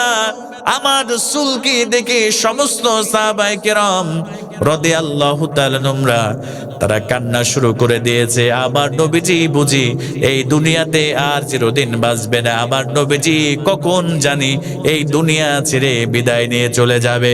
সমস্ত সাহাবেরা কান্না শুরু করে দিয়েছে। আম্মা জান আয়েশা সিদ্দিকা রাদিয়াল্লাহু তাআলা আনহা তিনিও বিশ্ব নবীর ওই পরিস্থিতি দেখে কান্না শুরু করে দিয়েছে। হযরত ফাতিমা রাদিয়াল্লাহু তাআলা আনহা বিশ্ব নবীকে জড়ায় ধরে আব্বা আব্বা বলে কান্না শুরু করে দিয়েছে। আল্লাহর নবীজি সাল্লাল্লাহু আলাইহি ওয়াসাল্লাম ফাতিমার কানের কাছে কি যেন বলল, তখন ফাতিমা একটু চুপ করলো। সমস্ত সাহাবায়ে কেরাম কান্না শুরু করে দিয়েছে। আমার নবীজি যেদিন সকালবেলা সোমবারের দিন আমার নবীজি ইন্তেকাল করবেন, আমার প্রিয় ভাইয়েরা ভালো করে লক্ষ্য করেন, বিশ্ব নবীর কাছে জিবরিল আমিন আলাইহিস সালাম চলে এসেছে। ইয়া রাসূলুল্লাহ, সালাম গ্রহণ করেন, আপনার শরীরের অবস্থা কেমন আছে একটু বলেন। আমার নবীজি বললেন, জিবরাইল রে, আমার শরীরের অবস্থা তেমন ভালো নাই। আমার শরীরের মধ্যে প্রচন্ড জ্বর, আমার শরীরের মধ্যে প্রচন্ড ব্যথা, মাথা ব্যথার জন্য চোখটা পর্যন্ত খুলতে পারি না। আমার শরীরটা প্রচন্ড খারাপ, তারপরেও আলহামদুলিল্লাহ আমি ভালো আছি। ও জিবরাইল, বলো কি জন্য এসেছো? এবার জিবরিল আমিন আলাইহিস সালাতু ওয়াস সালাম বললেন, ইয়া রাসূলুল্লাহি, ইয়া হাবিবাল্লাহ, এতদিন আমি আপনার কাছে একা একা এসেছি, বিভিন্ন প্রয়োজন আল্লাহ পাক পাঠিয়েছে। ইয়া রাসূলুল্লাহি, আজকে একা আসি নাই, ও নবী, আমার সঙ্গে আরেকজন ফেরেশতা এসেছে। বিশ্ব নবীকে বললেন, ইয়া রাসূলুল্লাহি, ইয়া হাবিবাল্লাহ, হুজুর গো, তাকে আমি বাইরে রেখে এসেছি, গেটের বাইরে। আপনি যদি অনুমতি দেন আমি তাকে আপনার কাছে নিয়ে আসব, আর আপনি যদি রাসূল অনুমতি না দেন আমি তাকে ঘরের বাইরে থেকে আমি আবার তাকে বিদায় করে দিব। আল্লাহ নবীজি বললেন, জিবরাইল নিয়ে আসো তাকে। দেখি কে এসেছে। বিশ্ব নবীর কাছে এবার মালাকুল মউত এসে সালাম দিলেন, ইয়া রাসূলুল্লাহি, ইয়া হাবিবাল্লাহ, আপনার শরীরটা কেমন আছে আপনি আমারে বলেন, আল্লাহ জানতে চেয়েছে। আমার নবীজি বললেন, ও জিবরাইল, আজকে 5 দিন যাবত, ও মালাকুল মউত, 5 দিন যাবত আমি নবীজির প্রচন্ড শরীরের মধ্যে ব্যথা, আমার এত পরিমাণ মাথা ব্যথা, এত পরিমাণ শরীরের মধ্যে জ্বর, আমি নবীজি সুন্দর করে নামাজ পড়তে পারি না। সাহাবায়ে কেরামদের কাঁধের উপরে ভর করে আমি নামাজের জন্য মসজিদ নববীতে যাই। ও মালাকুল মউত, বলো তুমি কেন এসেছো? এবার মালাকুল মউত বলছে, ইয়া রাসূলুল্লাহ, ইয়া হাবিবাল্লাহ, এই পৃথিবীতে কত নবী রাসূলদের রূহটাকে কবজ করলাম, কত প্রাণীদের রূহটাকে কবজ করলাম, ইয়া রাসূলুল্লাহ, কারোর কাছে অনুমতি নেওয়ার প্রয়োজন হয় না। ইয়া রাসূলুল্লাহ, আপনি অনুমতি দেন, আল্লাহ আমাকে পাঠিয়েছে আপনাকে এই দুনিয়ার সফরে শেষ করে আপনাকে পরকালীন সফরে নিয়ে যেতে চাই। আমার আল্লাহ রাব্বুল আলামিন পছন্দ করেছে আপনাকে দেখার জন্য। আমার নবীজি বললেন, মালাকুল মউত, একটু অপেক্ষা করো, ও মালাকুল মউত, একটু ওয়েট করো, একটু অপেক্ষা করো। আম্মা জান আয়েশাকে ডাকলেন। আমার প্রিয় ভাইরা, মৃত্যু কত ভয়ঙ্কর একটা জিনিস, ভালো করে লক্ষ্য করেন। আমার নবীজি আম্মা জান আয়েশাকে ডাক দিয়ে বললেন, আয়েশা রে, আমি নবীজি এই দুনিয়া থেকে বিদায় নিয়ে চলে যাব, আমার রূহটা চলে যাবে রে। ও আয়েশা, আমার ইচ্ছা হয় একটা মিসক নিয়ে আসো, আমি নবীজি মিসক করতে করতে আমার আমলটা শেষ আমল যেন মিসকটা হয়। আমি নবীজি মিসক করতে করতে এই দুনিয়া থেকে বিদায় নিয়ে চলে যেতে চাই। আম্মা জান আয়েশা সিদ্দিকা রাদিয়াল্লাহু তাআলা এবার বিশ্ব নবীর কাছে মিসক নিয়ে আসলেন। ও কলিজার টুকরা ভাইরা, মৃত্যুর কথা মনের মধ্যে হয় না, মৃত্যুর কথা স্মরণ হয় না, মৃত্যুর ভয় অন্তরের মধ্যে আসে না। আমার নবীজি মিসকটা দাঁতের নিচে নিয়ে যখন চিবাতে শুরু করলেন, আমার নবীজির এত পরিমাণ শক্তি কমে গিয়েছে, আমার নবীজি মিসকটা পর্যন্ত চাবিয়ে নরম করতে পারে না। বিশ্ব নবী আমার আম্মা জানকে মিসকটা দিয়ে বললেন, আয়েশা রে, তুমি মিসকটা নরম করে দাও, আমি নবীজি তোমার মুখের নরম করা মিসক দ্বারা আমি নবীজি মিসকটা করতে চাই। আম্মা জান এবার মিসকটা নরম করে দিলেন। আমার কলিজার টুকরা প্রিয় ভাইরা, আমার নবীজি নরম করা মিসক দিয়ে এবার তিনি মিসক করতে শুরু করলেন। আমার নবীজি এবার মালাকুল মউতকে বললেন, মালাকুল মউত রে, তোমার কার্যক্রম শুরু করে দাও। এবার মালাকুল মউত যখন বিশ্ব নবীর রূহটা যখন নিতে শুরু করেছেন, আমার নবীজি সাল্লাল্লাহু আলাইহি ওয়াসাল্লাম প্রচন্ড ঘেমে যাচ্ছিলেন।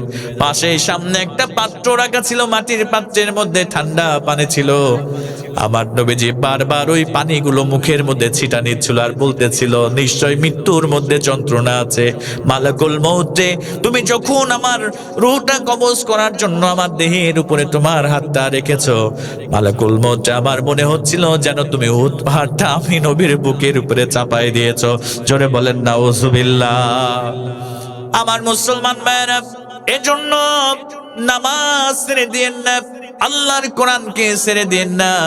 আল্লাহর কোরআনের জন্য, নামাজের জন্য আপনার জীবনটাকে সুন্দর করে কোরআন দিয়ে, নামাজ দিয়ে, নবীর সুন্নাহ দিয়ে ঢেলে সাজান। আমার মায়েরা, ওই কবরের আযাব থেকে যদি বাঁচতে চান, আমার মায়েরা, 4টা আমল কখনো ছেড়ে দিবেন না। সবাই বলেন কয়টা আমল? আর একটু জোরে বলেন না, কয়টা আমল? আল্লাহ নবীজি বললেন 4টা আমল যদি মায়েরা করতে পারে, আল্লাহ পাক ওই মায়ের জন্য জান্নাতের 8টি দরজা খুলে দিবে। 1 নম্বর আমল হলো আল মারআতু ইযা সাল্লাত খামসা। 1 নম্বরে আমল হলো, আল্লাহ নবী বললেন 1 নম্বরে মায়েরা যদি 5 ওয়াক্ত নামাজ পড়তে পারে। 2 নম্বরে সাওমাত শাহর, রমজান মাসে রোজা করতে পারে। 3 নম্বরে ওয়াহসানাত ফারজা, লজ্জা স্থানের হেফাজত করতে পারে। এরপরে বিশ্ব নবী বললেন ওয়া তাত বালাহা, স্বামীর ন্যায় আনুগত্য করতে পারে।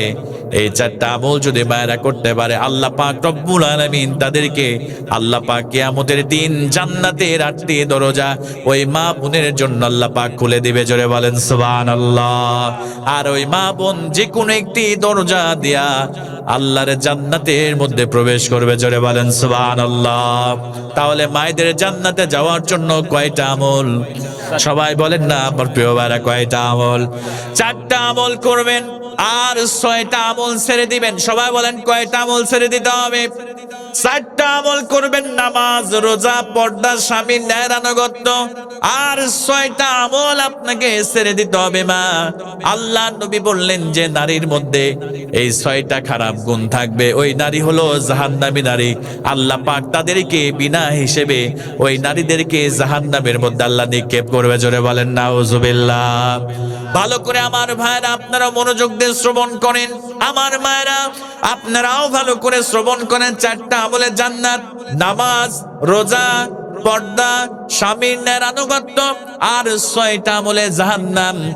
1 নম্বরে জাহান্নামী নারীদের গুণ হলো, আল্লাহ নবী যে বিশ্ব নবী সাল্লাল্লাহু আলাইহি ওয়াসাল্লাম বললেন 1 নম্বরে যে নারীরা বেপর্দা হয়ে চুলগুলো বের করে ঘর থেকে যে নারীরা বের হয়ে যায়, ওই নারী হলো বিশ্ব নবীর ভাষা অনুযায়ী ওই নারী হলো জাহান্নামী নারী। জোরে বলেন নাউজুবিল্লাহ। তাহলে জাহান্নামী নারীদের 1 নম্বর গুণ হচ্ছে, যারা জাহান্নামী নারী তারা মাথার চুলগুলো বের করে, তারা বেপর্দা হয়ে তারা ঘর থেকে বের হয়ে যায়। এরকম মা বোন আছে না নাই? কথা বলেন আছে না নাই? আমার মায়েরা, বিশ্ব নবী বললেন যে সমস্ত মায়েরা চুলগুলো খুলে ঘর থেকে বের হয়ে যাবে। আল্লাহ নবী বললেন কিয়ামতের দিন, মুসিবতের দিন এক একটা চুল বিষাক্ত সাপ হয়ে ওই মা বোনকে দংশন করতে থাকবে। জোরে বলেন নাউজুবিল্লাহ।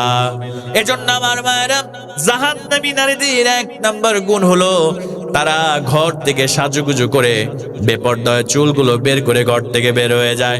আবার নবীজি 2 নম্বরে বললেন, 2 নম্বরে জাহান্নামী নারীদের গুণ হলো তারা স্বামীকে সম্মান করে না, স্বামীর হুকুম পালন করে না, স্বামীকে শ্রদ্ধা করে না।